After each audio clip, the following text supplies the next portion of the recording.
Hermanos, hay ciertos temas en la predicación de Cristo que Él quiso dejarlos muy claros para que no hubiese dudas posteriores. Este domingo nos encontramos frente a uno de ellos, la pureza. En la escena del Evangelio vemos una nueva reunión de fariseos y escribas venidos de Jerusalén hablando con Jesús. Llegaban al templo las noticias de ese predicador, Jesús, que estaba revolucionando los preceptos fundamentales de la fe judía. Ahora, el tema que les preocupaba era que él y sus discípulos comían con las manos impuras.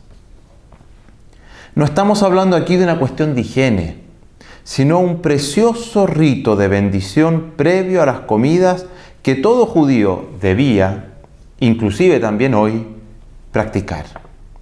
Rito que, sin embargo, por la escrupulosidad de los sacerdotes y escribas, transmitida a todo el pueblo, había terminado por desvincularse de su significado religioso, transformando la norma del rito en un fin en sí mismo. Las purificaciones habían dejado de ser una mediación para el encuentro con Dios. Se habían transformado, como lo dice el mismo Jesús, en un culto vacío. Debemos estar muy atentos, porque hoy también nos puede pasar, ocupando la expresión del Señor, el tener un culto de hipócritas. Externamente, escrupulosamente perfecto, pero internamente vacío. ¿Qué significa un culto de hipócritas? Recordemos que así llama Jesús a los escribas y fariseos que hablaban con Él. Para nosotros hoy es un término peyorativo. En la época de Cristo no, sino que el hipócrita era el actor teatral, el cual nunca actuaba a rostro descubierto. Siempre llevaba una máscara. Eso permitía, por ejemplo, que uno que era campesino apareciese ante el pueblo como un gran filósofo o intelectual.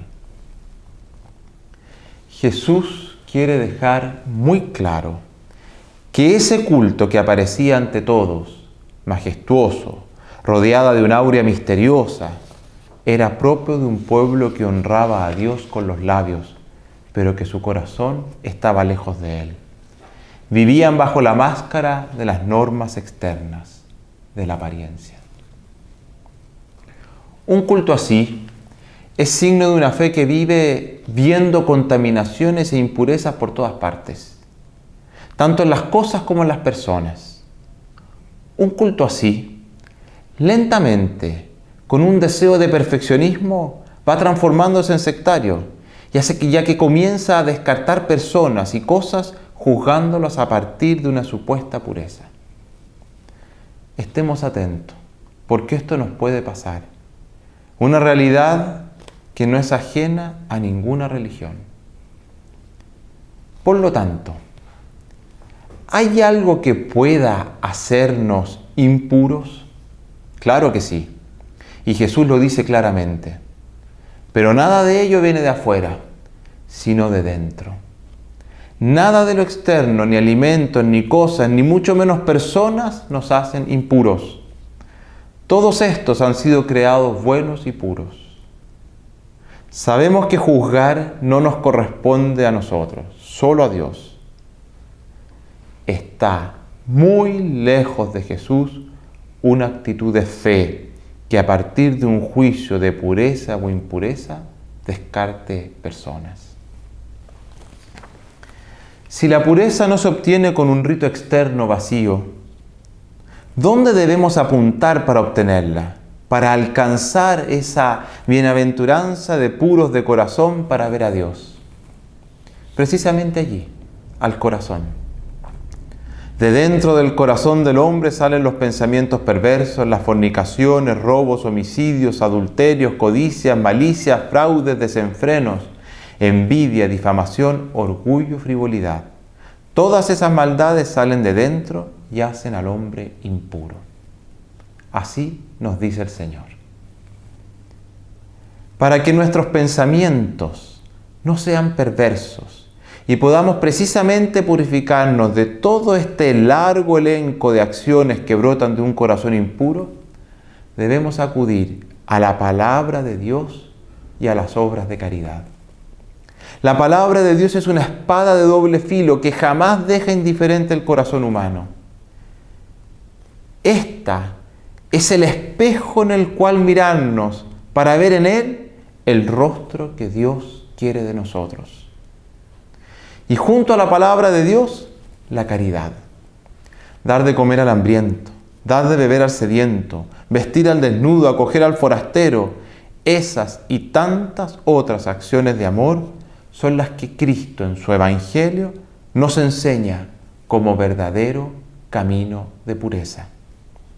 Todas ellas obligan a salir del interés propio, venciendo ambiciones y volcarse por completo a las necesidades del otro. La palabra de Dios y una vida en el amor son el camino de la pureza y de los bienaventurados que ven a Dios. Por ello el apóstol Santiago nos recuerda también este domingo: poned en práctica la palabra y no os contentéis con oírla, engañándoos a vosotros mismos. Esto es muy importante, porque sólo así nuestro culto será como Dios quiere, es decir, no vacío ni hipócrita, sino auténtico, porque será en espíritu y en verdad.